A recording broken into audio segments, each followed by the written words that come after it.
Hello and welcome to my channel.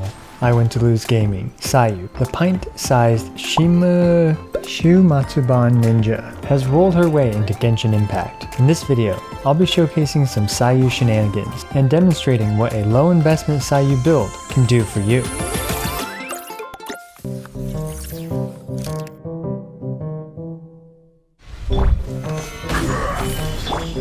Did anyone else notice that with Xinyan and Sayu on the same banner, we have a rock and roll banner? So really quick, before showcasing Sayu, you guys have been asking for it for quite a while, so I finally did it. With the help of the staff from the Gene Mains Discord, I've set up my very own I Went to Lose's Sleepy Discord. Although my Discord doesn't quite have a complete vision for what it wants to be when it grows up, right now I want it to be a fun, welcoming, wholesome, and helpful environment for people to share their Genshin Impact experiences. There is a theory crafting section, a meme section, and even a help section. So come on in, chat, and hang out with other sleepy travelers. Players of all paths are welcome. Whether you're a new player, an experienced player, or even a veteran speedrunner, you're welcome to join and hang out with me.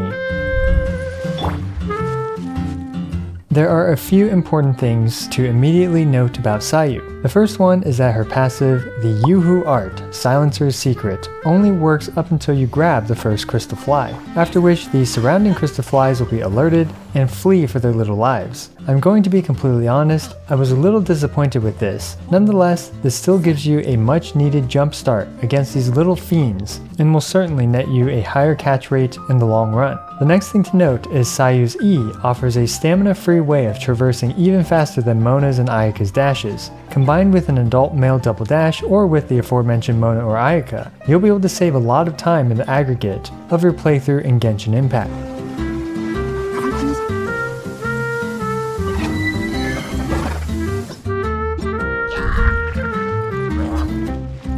So with those ridiculously high valued quality of life features out of the way, let's dive into her combat prowess. Let's take a look at my Sayu. She is at level 90 with the 3-star blood-tainted great sword. You may be wondering why I chose this 3-star weapon over other alternatives. The blood-tainted great sword currently has the highest elemental mastery substat out of all available great swords. I wanted to demonstrate just how effective a low investment elemental mastery build is on Sayu. For her artifacts, she has the 4-piece Viridescent Veneer, all with elemental mastery main stat when possible. Now this isn't the optimal combination for maximum damage, but it is great damage for how cheap this build is. You can even use 4-star Viridescent Veneer artifacts with elemental mastery as a main stat, and your performance will barely suffer. Throughout this video, my Sayu is at Constellation 0, and for her talents, I did level her burst up to level 6 to provide the party with a little more healing, but her other talents are still at level 1.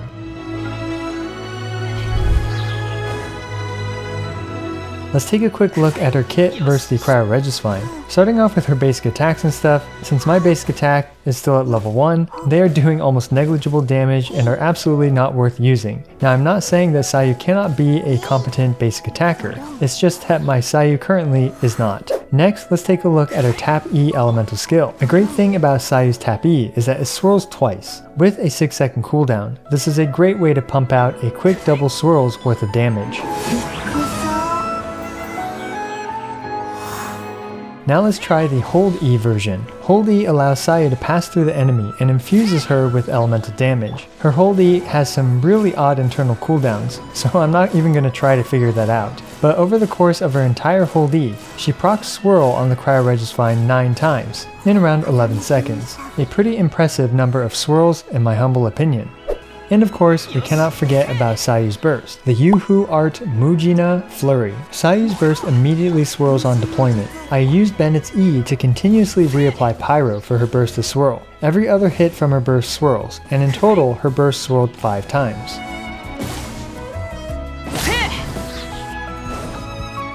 Let's try combining both her burst and her Hold E to see how many times we can swirl on the Cryovine. In this clip, somehow we only managed to swirl 12 times. I believe this has to do with some internal cooldown mechanics, but you guys can let me know in the comments below.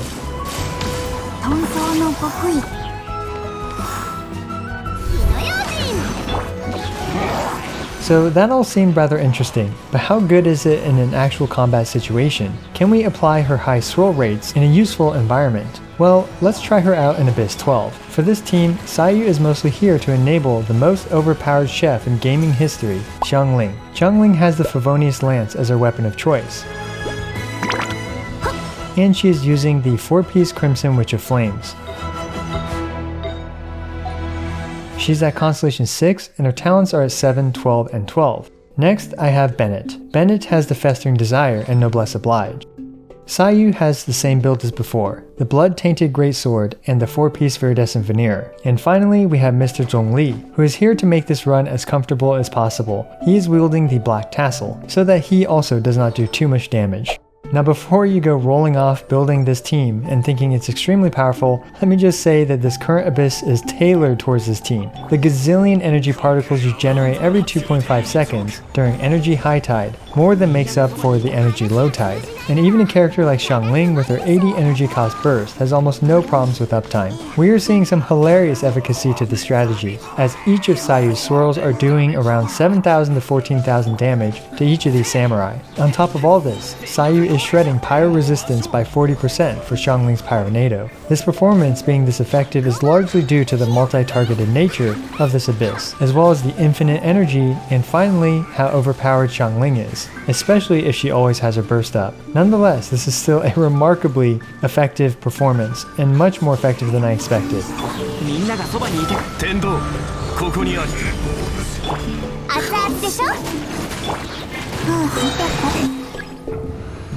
So full disclosure, I redid these chambers so I could start each of them with nearly full energy.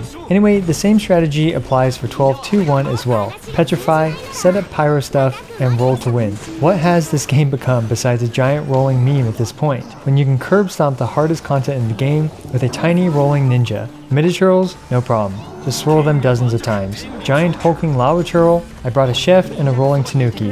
Admittingly, Zhongli's shield really enables this team to succeed, but I'm absolutely loving this change of pace and this playstyle.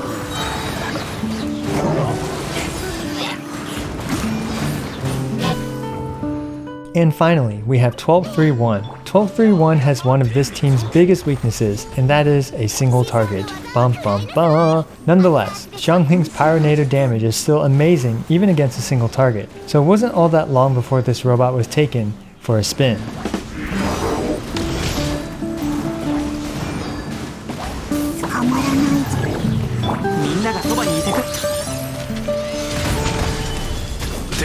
And what is this? 3 tightly grouped robots all petrified together? Is this heaven for Sayu? There are so many little swirl numbers that it's impossible to keep track of.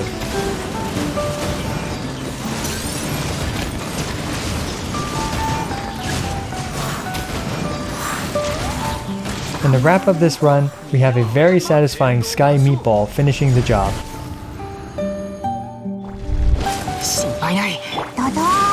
So all in all, I have found Sayu's gameplay to be extremely ridiculous, equally refreshing, and ultimately entertaining. Sayu has one of the most continuous applications of swirl in the game, and while other anime characters could have done what she did in Abyss 12, that's true, the fact that it's Sayu rolling around the entire time getting the job done is an irreplaceable memory for me. What do you think of the comically rolling Tanuki, Sayu? Let me know in the comments below. As always, I appreciate every single one of you. This is I Want to Lose, signing out.